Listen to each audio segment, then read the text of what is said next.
Welcome back to Studio F, where in Fast Times Willy B, we'll be reviewing Spider-Man. Gentlemen, let's broaden our minds. Russell?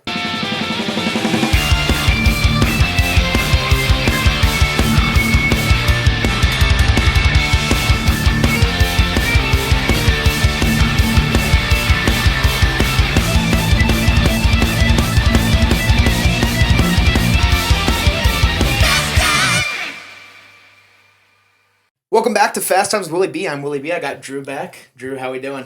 Doing great.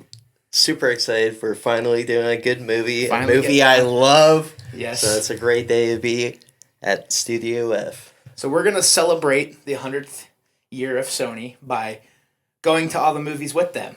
They were re-releasing all the Spider-Man movies over the next 8 weeks, and we're going to tag along. Yeah. You're gonna stick with me for the Raimi trilogy, and we got to check out the first one, so that's what we're going to talk about today. The first Spider-Man. One of the comic books that started I would say, hype, I guess. Yes. When you think about comic book movies that really got things rolling, you're probably thinking about First Blade, X-Men 2000, and Spider-Man. Yeah. We mentioned this on my podcast. Yeah. Those movies came before Spider-Man, but, Spider-Man just took it up a notch, and they were like, okay, we can make movies about superheroes, and millions of people will go see it. And it's just, it kind of sounds stupid to say this, but, just think about how many nerds, this movie created, how many kids love Spider-Man and superheroes. Yeah. I'm one of those kids. Yeah. I'm 24, and I'm still rocking Spider-Man shirts. Two kids here that, grew up on the films for sure. Right. So Sam Raimi in the director's chair. Yep. Before this film, really known for horror. This one kind of added range to his resume. And you can see some element of horror in some of his scares. In some of the movies, the dream sequence in this one and the second one, you get the Doc Ock first in the surgery room. So there's some elements, but it takes over this comic book icon and puts him on the silver screen for the first time, and we can both say he does it really well. Oh, fantastic. Cast is fantastic. Yeah. We got Tobey Maguire. Yeah. Who may not be the greatest actor of all time, but when it comes to this trilogy, when we're talking Peter Parker, he embodies that role. Yeah. I mean, seriously, I don't think there could have been anyone better to portray Spider-Man at the time. Yeah, for sure. We get Kirsten Dunst as MJ, James Franco as Harry, Willem Dafoe as Harry Osborn, or Norman Osborn in The Green Goblin. Yeah. And, the list goes on, but really follow along with those four as our main characters, and I know neither of us have a matter of bad, so let's go into the good. Let's just glaze the movie. We're going to ride the good. Complete opposite of Madam Web. I think we said maybe two good things about the movie, then a straight trash it. Now we're just... Let's go through this entire movie and just talk about... So let's start with the opening credits. Gave me chills. Danny Elfman's score. The main title theme. Of all time. The web sequence, the iconic name showing the Tobey Maguire, Willem Dafoe, directed by Sam Raimi, scored by Danny Elfman. Right. All of this stuff based on a story written by Stan Lee and Steve Ditko. Everything about this opening credit as you fly through New York, and then it's a web sequence, fly more through New York, web sequence. It's just iconic. I know. Nostalgic. Yeah. And it brings back memories of watching this film as a little one. And, so we saw a little kid in a Spider-Man suit, and there was also a bigger kid in a Spider-Man suit. And it really, you ever see those TikToks where someone, in their 20s was like, I didn't watch it, and it's a picture of their younger self? Mm-hmm. That's what it kind of felt like. It just brought me back to first loving Spider-Man. Yeah. So. And for us, this came out when I was 3, so you'd have been 2? Yeah. We didn't get the opportunity to watch this one in theaters, so this was the first time for both of us. And that just off the rip, the Marvel title card into the opening credits. Yeah. I was like, dude, we looked at each other. I'm 5 again watching this movie for the first time, but now on the big screen. Yeah. And the opening credits, there's one of the best to ever do it as far as opening credits go. I agree. So then that takes us into a little monologue from Tobey Maguire, which is iconic. We were both kind of mumbling it as he did it. And then, we're chasing the bus with him. So much fun. This is where we learn, Peter Parker's not the coolest guy in the world. Oh, but far from it. I mean, he had girls, dorky kids were like, you can't even sit by me. Yeah. This is where we get our first glamour shot of MJ, and we're introduced to the bully Flash, and I don't know. It's a fun way to open the movie because you're like, oh, Spider-Man's not the coolest guy in the movie yet. Yeah, yet. And so, I don't know, fun way to do it. This takes them to the lab, and this whole lab scene's... The dialogue can be cheesy at times, but you love it. Right. And it's 2002. You gotta remind yourself about that. Yeah. Like, come on. This is where we get Norman and Peter meeting for the first time, and I'm something of a scientist myself, and... I, just picture, the No Way Home scene when he said that, too. I was like, God, masterpiece. Yeah. But this whole scene, this builds us... This turns him into Spider-Man. This is where we get the spider bite. Mm-hmm. This is where we get Harry kind of, risen up MJ. MJ, yeah. And Peter's like, oh, he took my line. Yeah. But Peter gets his chance, too. The teacher's like, you were talking during that entire presentation. One thing about the teacher, he looked younger than all the actors, he looked like which is funny. He looked like he belonged in high school with them, for sure.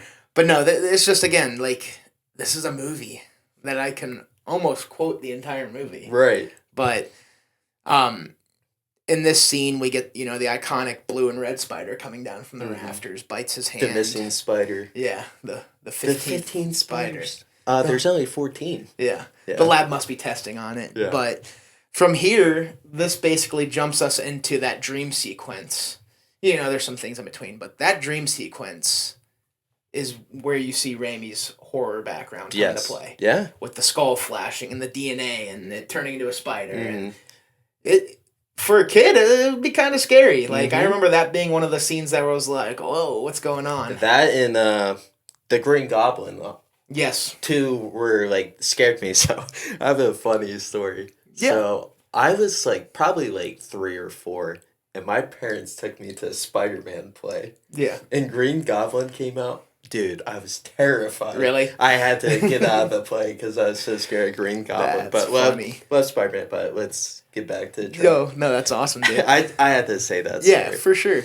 And intermixed with this is when Norman's kind of being told that his funding's about to be pulled and he has to do human testing on himself, and this leads to his first murder and the birth of the Green Goblin. So, almost back to back, we're getting the birth of Spider-Man. Our protagonist and antagonist at the same exact time. I think that's just a great detail to me, honestly. Just seeing the birth of both characters, and I don't think there would be anyone better playing Green Goblin than Willem Dafoe. I mean, I think that's a take that most people have is Willem Dafoe was the perfect casting for Green Goblin. They knocked it out of the park for all the characters, I truly believe. And Willem Dafoe, as he gets older, he's always taken on, I should say, these roles that can be on the more pretentious side or are for people that really love movies. Mm-hmm. And so seeing him in a comic book movie now, when he's in roles like Poor Things and The Lighthouse and The Northman, seeing him in, going back and seeing him in a comic book movie, you're like, wow, it's crazy that was not his start, because before that he did, Platoon and The Passion of Christ and all of that, but seeing that's just interjected in there, a comic book movie, but he killed it. Yeah, you can see his range in a little flash forwarding in the movie where Norman, I think he wakes up or he's in his house and he's hearing the voices of the Green Goblin and he's like, where are you? And he goes, I'm here. And he's looking at the mirror. Yeah. You see Norman, he's not I don't know how to describe it, but his facial expressions. Oh, it's all face acting, yeah. The mirror, he just looks like the crazy son of a gun. Squash him like a bug, that, you could just see the range of an actor. For sure. In that. And it's a risk, too, going back, you think 2002, all right, I'm signing on for a comic book movie, which you have some faith in it because X-Men did well. Blade did well, but before that... Yeah. Comic book movies were flops. Death sentences for an actor. Mm-hmm. And so you're an actor that has a resume, Boondock Saints. Boondock Saints might have came after Spider-Man. But anyways, Platoon really set himself apart in that one. But you have this resume and you're signing on for this, and you're seeing guys like, okay, Tobey Maguire's a young up and coming guy. Mm-hmm. Kirsten Dunst, she's doing stuff. Sam Raimi, he's a director with a resume. He's done the Evil Dead trilogy at this point. So there's reasons to believe that this is going to be successful. But to be as successful as it was and really kick off, not just kick off, because I would say, again, X-Men and Blade came before it, but really put comic book movies into full gear. Yeah, it was a leap of faith. Yeah. Honestly, at the time. Yeah, and Willem Dafoe absolutely bodied the Green Goblin. I mean, top 3 villain of all time. Easily. 100%. I mean, you get arguably the greatest superhero of all time, and you get a top 3 supervillain of all time in one movie. Yeah. Masterpiece. Yeah. So you get the birth of these guys at the same time. This leads to the fun school scene where Toby did that million retakes to get the food to land on the tray. The iconic fight scene. It was like 130 attempts. Yeah, something like that. I mean, that's just crazy to think about that he actually did, I'm surprised they let him. Right. If I'm Raimi after 50, I'm like, okay, dude, we're gonna figure this out a different way. But Raimi let him do I guess what he wanted to do. I wonder if Toby was just like, don't worry, I got the next try. I got it. Took 50 more. Yeah. But no, then the fight scene is incredibly iconic. This is where we really get that. I think this was the best Spidey sense we've ever gotten. Getting the first look I love at Toby's Spidey sense. Yes. Where he's and the fist is going past, and he's like, huh. Mm-hmm, mm-hmm. But that whole fight scene is fun. Flying around. Yep, the spitball. Yeah, the spitball. That was all just of that, so cool. Dude. Really well done. Yeah. Really well done. And this leads really to him, Shazam! Yes. Goated, bro. This is where you get some of your comic relief, and it, albeit cheesy, is hilarious. Yeah. Dude. He's doing the DC call signs, and then he finally figures it out, and you get to climb up the wall, though. Woo! Yeah. All my buddies in high school, I want to say it was freshman year, if we saw each other, we'd always go, Shazam! Yeah. Go, Webb, go! Go, Webb, go! Yeah. Up and away, Webb! Yeah, literally. That scene. Oh, so good. I mean, like I said, this entire movie's good, but we're just gonna keep going with it. We're gonna go step by step. Right. So we get the test scene, and that's a lot of fun. And this leads to a heart-to-heart conversation. A few of those with him and MJ really building their relationship throughout this movie. Yeah. I think their relationship really, MJ goes through 2 guys before landing on. Right. Her heart is landing on Peter, but just how their relationship really went, it felt like you're watching the Spidey cartoons almost. The movie does such a great job at you almost ignore that she's with 3 different dudes before Peter, because you're in Peter's shoe, this girl is so she's beautiful.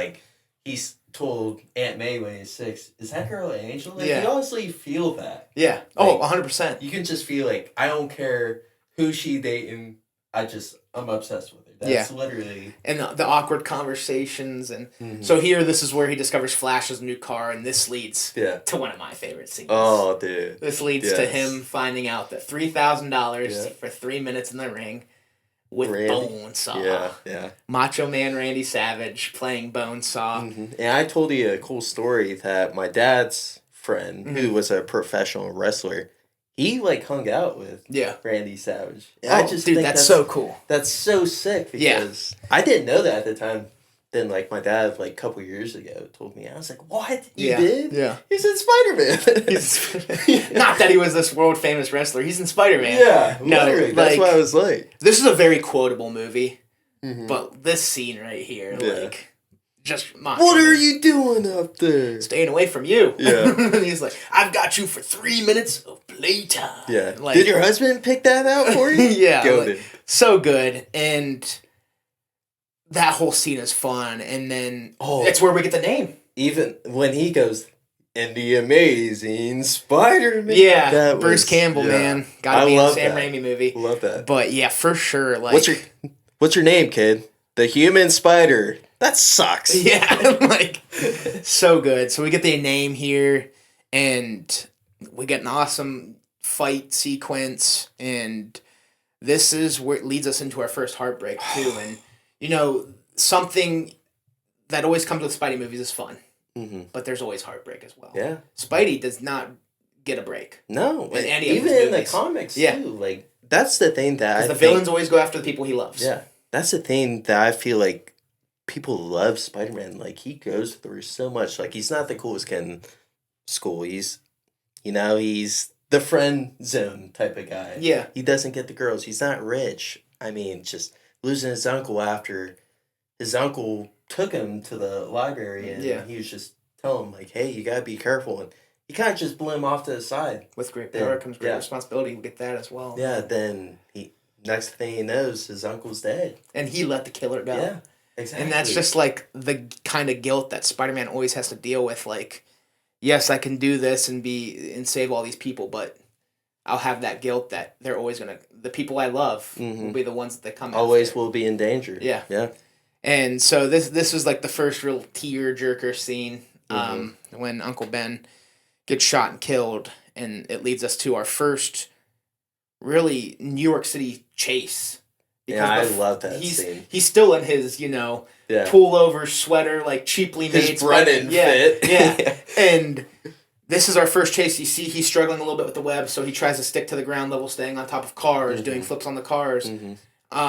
But then you see him get the hang of it more and as more it goes, comfortable. more and more, yes. And then he's like hanging upside down in the warehouse and pulling himself back up. Like, he's starting to learn what his powers can do. And I just think that's such a great scene. Like, it sucks because it comes with such loss. But at the same time, this is the scene where you see him become the man he's going to be. Yeah. I love that connection there. I mean, Sam Raimi did. He just... I can go on for days about how great he did. The writing in this movie, the direction. Even, like, when he asks the guy, and he sees, like, a flash of, like, Uncle Ben, and he, like, steps away. He's like, oh, shit, like, I did this. Yeah. Then the guy's like, gotcha. Yeah. He's like, what? Yeah. Dude, so good. Then he goes home and... Aunt May. Yeah. Can we all agree she's the best Aunt May? I'd probably put her and Marisa Tomei on the same level. You're just saying that because she's hot. Well, I mean, not just because No, she's great. I mean, the Amazing Spider-Man Aunt May is great too, but just this Aunt May, bro, she was great. Like, she just felt like the sweetest. Yeah. And, she gave Peter wisdom in all three of the movies. Yep. That's what I love about her so much. Oh, for sure. But as we move on with this is where the Green Goblin kind of blows up the people that are trying to steal his idea almost. And then the next day he's told, like, we expect your resignation. And this takes us to the World Fair. The World Fair is another scene I love. Albeit cheesy when he throws the bomb and they all turn into skeletons. Yeah. I love it. It's 2002, man. I know. I love it. But this is like our first Spidey Gobby fight that we get, and it's super good. The balloons, MJ hanging on, he saves MJ with the dive down. Like, everything about this scene is awesome. He saves the little boy. He pulls the people out from the rock. Like, just, he's your neighborhood Spidey right here. Yeah. The amount of times I would, like, go on my trampoline, like, daydream me actually doing that, bro. Yeah. I love that scene. So good. And before that, that's when Spidey signs on to be a photographer, like a freelance photographer for the Daily Bugle. And speak of another perfect casting. Goat.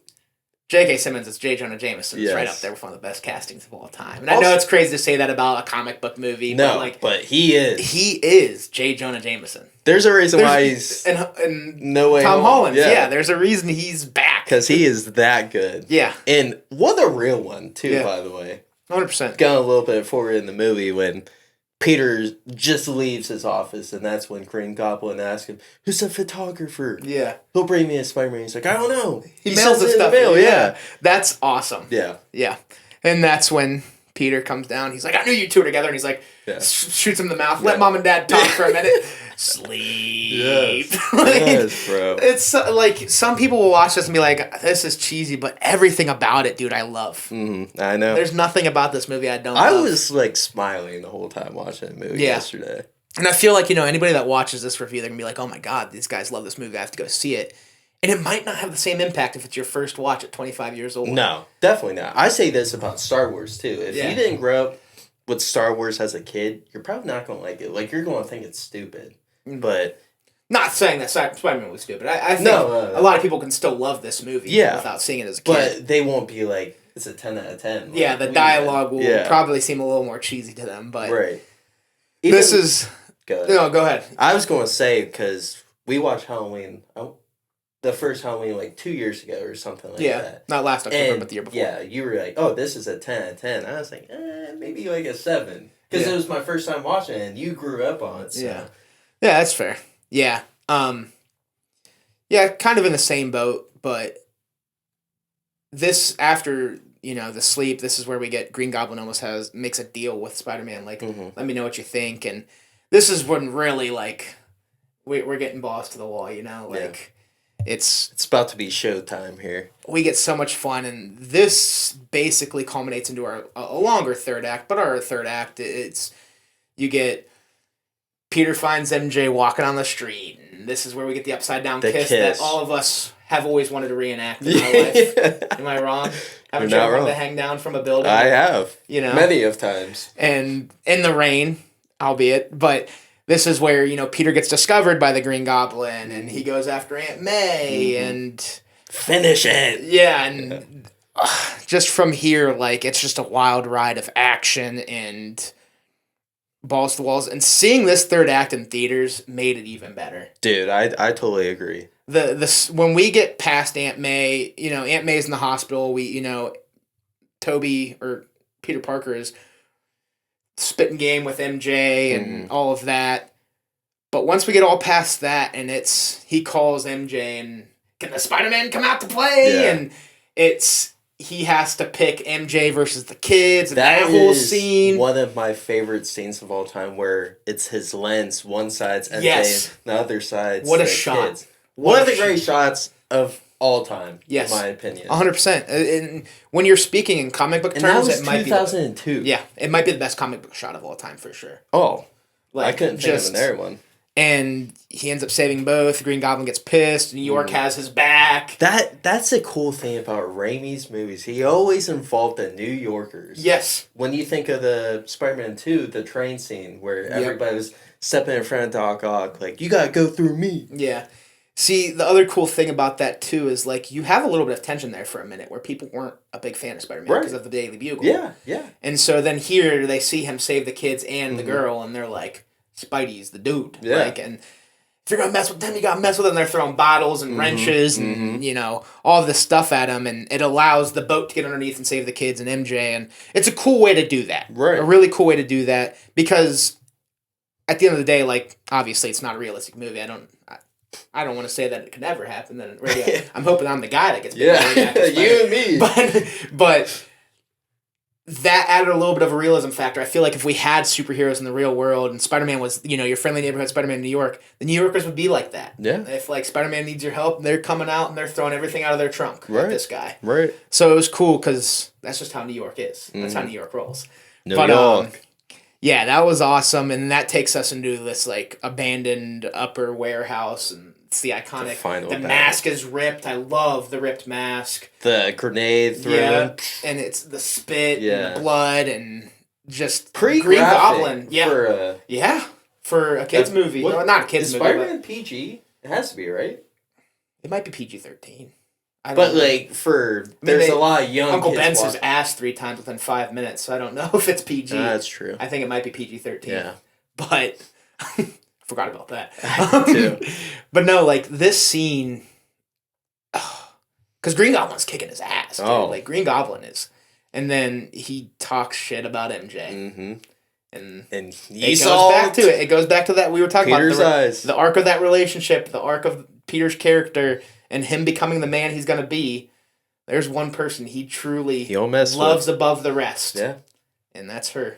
And that just... Aunt May, back in the hospital, when she was like, well, everybody knows how much you love Mary Jane. And that's when, Yeah. And so this just turns into a full 180, and Peter's kicking his ass, and that leads to Norman, like, almost, throwing the white flag out. He's begging for God to help him. And, you get the iconic click of the arm, and... Godspeed, Spider-Man. And he does his Spidey sense flip, and... stabs him. Yeah. And then taking him to Harry, like, that's another sad scene because Harry almost, you feel like Harry finally has his dad in the scene before the conversation they have. Like, I know I haven't always been there. Yeah, exactly. And so it's heartbreaking for Harry, but like, it's just when you think Peter wins, he gets in there and lost. But it is a good ending. It's such a good third act. Oh, what a movie. Fantastic. Now, so we've broken down like every scene, but like even like we can talk about the technical stuff. Like some people don't love the acting, and I get it. Yeah. But Willem Dafoe is obviously the exception in that. I enjoy all of it. I enjoy all of the acting. The cinematography is great. I mean, we mentioned that one shot. The camera work's great. The choreography and all of the fights are phenomenal. There are some noticeable effect flaws, like when he's swinging with MJ and it's obviously a mannequin. But like at the end of the day, like at each other too. If I was never told that, I don't know if I'd have caught it with my own eye. You don't think so? As maybe. We're maturing, maybe I noticed it in high school. Yeah, it is pretty noticeable, but still, it's not like a bad effect though. Like it's just no. I mean, how else are you going to shoot that scene? Yeah, you know what I mean. Yeah. But, I mean, dude, everything about this movie is just top tier. Yeah. Top tier. Writing's great. Direction's great. I mean, the score. Yeah, the score. Danny Elfman. Goat. Plus, we get a little Chad Kroeger Nickelback action in the post-credits with Hero. Yeah. I remember when we went to see No Way Home, we were riding to Nickelback just to get amped up. Yep. Dude, there's so much good about this movie, and I'm so happy it's a movie I got to grow up on. Oh yeah, I am super grateful. I was in the generation, when superhero movies became cool. For sure, and I'm happy that like I said, This came out when I was 3, so I was too young to see this one, but. By the time 2 came out, I was getting into that first one. Oh, I remember seeing 3 comes out, and then a year after that, we're kicking off the MCU. So it didn't take long. No, it didn't take long because we got Fantastic Four, then we got Iron Man, then the MCU. It took 6 years to get to the MCU, man. I mean, it's crazy to think about. What if this wasn't a hit? Like, how far back would it pushed superhero movies? Yeah. What do you think? Well, I mean, you got to think about it too. Like, even the movies that were coming out around it, outside of X-Men, were struggling. Like the Blade sequels, Elektra, Fantastic. The first Fantastic Four did well. I like that one. But 2003 Hulk, I think, is underrated, but it wasn't getting that much love. Right. So, like, imagine if this one also did bad, and the X-Men weren't doing well, because X and X2 like did really well. Yeah. But if those didn't do well, like, who knows, man? If we would even got the MCU, it's crazy. They might have thrown in the towel on You're right. comic book movies. You're right. So, I mean, you don't want to say one movie changed the course, but I think the culmination of 3 movies definitely helped sway towards the leap of faiths are starting to land. Mm-hmm. And I think bigger names signing on to do this stuff helps too. Oh, yeah. Like Willem Dafoe taking a role that was probably huge. Hugh Jackman, what he's become now. Mm-hmm. Like, so then you're getting into Iron Man and the Hulk, and guys like Edward Norton and Robert Downey Jr. aren't scared to sign on. I mean, then you get to Thor, and a Hemsworth is like, yeah, I'll do it. And then it's just from there. Now, like, I won't say every actor wants to be in an MCU movie, especially with how things have been going the last couple of years, but a lot of actors are like, yeah, it would be cool to be in an MCU movie, to be in a comic book movie. Right. Like, there's actors who be like, it'd be cool to be Batman. It'd be cool to be Spider-Man, And so I think the 2002 Spider-Man had a lot to do with that. Yeah. Even, like, Iron Man saved Robert Downey Jr.'s career. Yeah. Because at the time, he's... Jon Favreau, man. Yeah. Forever grateful for that guy. What a great director. He pushed so hard for RDJ. Mm-hmm. So hard because people were already ready to throw the talent on him. Right. And Favreau's like, come on, give him a chance. He got clean and he started and kind of bookended a saga. Mm-hmm. He did bookend a saga. I shouldn't say kind he of. led. Yeah. A saga. Yeah. So, and again, it goes back to these late 90s, early 2000s, those three that I named, Blade, X, Spider-Man X2, and Spider-Man 2, like, those really were what kicked it off. Yeah. You don't get X2 and Spider-Man 2 if X-Men and Spider-Man don't do well. Right. So that's why I like to say those three. Blade got its sequel, and it struggled, but I can still have fun with them. Yeah. They're all right. Yeah. But, man. No Spidey. You're not Spider-Man. No. But we can hop over to our rating now. I think you can tell what we're both giving this movie. People are going to log off 2 minutes and be like, oh, those guys are giving it. Yeah. Before yeah, we saw it in theaters, I was comfortable at a 9.4. Now, it's a 10 out of 10. Okay. 10 out of 10. Scooting it up? I think it's the best Spider-Man movie. Okay. Watch me change my mind next week. When Spider-Man 2 comes out. It's always been a 10 out of 10 for me. Yeah, even Bren said that too. Yeah, it's got super high replay value. It's an all-time favorite. It's a classic. It's a staple. Mm-hmm. If I go a year without watching this movie, something went wrong. Yeah. That's just how it is. Yeah, when I'm depressed, putting Spider-Man on to fix my day. Bad day, it's usually Spider-Man and Guardians are two of the go-tos. Yeah. But it is and will forever be a 10 out of 10 for me. I agree. And there's going to be people that watch this video and be like, oh, I liked this guy before this video. But there's also going to be people that are like, I get what these guys are saying. Yeah.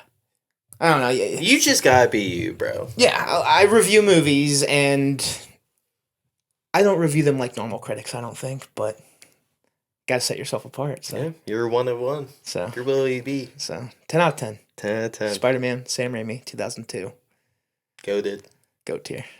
Legendary film. Legendary film. Yeah. But is there anything you'd like to add before we part ways on Spider-Man? So, as a podcast host myself, I have a question for you. Hit me. What are the 4 most impactful movies of your life? Oh, you're hitting me with this is like a dream. I want to one day hopefully direct a movie, and I'm on the red carpet, and they're like, "What's your Letterboxd top 4?" I might have saw that TikTok before I came here. But most impactful, I think, is different than favorite, I guess. Yeah. Whew, put me on the spot. I'm saying that because we're saying how much impact this movie had, so I'm just curious. Off the rip, I'm going Jurassic Park and Jaws. Those were 2 movies that I watched at a young age that made me fall in love with movies. Mm-hmm. They're still 10 out of 10s to this day. They're movies that I watch. Again, they're another one that I watch yearly. Mm-hmm. Back to the Future, I think I've already seen 3 times this year, and we're in April. So, if that doesn't tell you anything. Yeah. They'd both be in the top 5 for me, like favorites as well. But as far as impact, I mean, they made me fall in love with movies. I'd probably go Halloween, because I think that was really the start to my love for the genre of horror. Yeah. I'm a big fan of all genres. As you can see with this channel, I'll watch any movie. Yeah. But I would say horror is towards the top of probably my favorite genre. It's your favorite. Horror thriller. It's your favorite. And Halloween was really the start to that. And then if I'm going, Spider-Man would probably be close. I don't even know if my neighbor, when I was a kid, knows my real name, because I would just go around saying I'm Spider-Man. That was so funny when you said that. I'd probably say the original Spider-Man was another one that made me fall in love with movies. It made me fall in love with the comic book genre. It's another one that I watch yearly. I'm trying to think what else I could even throw in there. Because I love The Lost Boys, but at the end of the day, I don't know how much it impacted me. I don't know. I'd probably have to ride with those 4. I'm those are great. Look back at my wall here, and Ferris Bueller's Day Off and Breakfast Club, 2 movies I love. But again, I love the movies. They're probably my top 5 favorites, but I don't know where the impact is. Right. On that level, because I didn't really see either at a young age. I was probably in middle school when I saw those 2. So probably those 4, just because I saw them all at a young age. Gremlins is probably there too. That's another one I watched pretty young. Mm-hmm. That was okay. Yeah, that was one of the few horror movies I've seen. Yeah. But how about you? My 4, obviously Spider-Man. I'm a nerd because of it.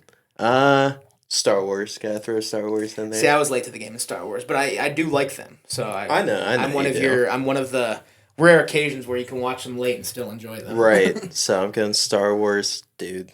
Revenge of the Sith. Yeah. So goated to me. Yeah. I wish I saw that when I was younger, because that came out when I was 6. When I first saw Anakin versus Obi-Wan, dude. Legendary. But I built a bunch of Star Wars Legos growing up, but never saw the movies. Yeah, I feel like a lot of people did. Yeah, the Star Wars Legos were. I'm like, I know all the lore, but like, I know all the characters. Yeah. So, third, I'm going. I want to say Transformers because it was always around my birthday, and I love the Transformers. Yeah, we've talked about my love for the Transformers. Yeah. Then fourth. I feel like I have to put a comedy, but I don't know which comedy I would put. Maybe Dumb and Dumber, because me and my boys would always do the lines. Yeah. How was your burger? Wedding Crashers is a comedy. Wedding Crashers, too. Another one I'd throw in there, this is going to sound really, really weird. Halloween 07, Halloween 2, 09, and Friday the 13th 09 are 3 that stick with me. Albeit not the best films, not my favorite films. They stick with me because my mom was a homie and took me to those films despite me being 8 and 10 years old. And that was probably when I really fell in love with the theater experience. Mm-hmm. And now I go to the theaters once or twice a week. Yeah. Like, if there's anybody that's saving the theaters from closing down or anything like that, if they ever get close to that, I'm first on the list. We tried our best for the Alliance theater. So... like, those ones will always have that impact because of that, albeit not my favorite movies. Yeah. But honorable mention Up for me. Yeah. That's my favorite. Okay. Yeah. That'll do it for Spider-Man. Drew, thank you for coming on. Thank you, brother. Drew will be back next week for Spider-Man 2. I'll be here next week and the week after. Sam Raimi bringing us another one next week. Thank you all for watching. Thank you again, Drew, for coming, and thank you for doing this trilogy with me. Of course. If you like what you're watching, check out some of these other videos. Hit the subscribe button or follow the social links below. Go check out Drew's page, Catching a Vibe. Thank you. Might as well. Similar content plus some vlogs, which are fun to follow along with. If you just want to see a scrub athlete try sports, I'm your guy. There you go. But again, thank you guys for watching, and we will talk to you all soon. Peace.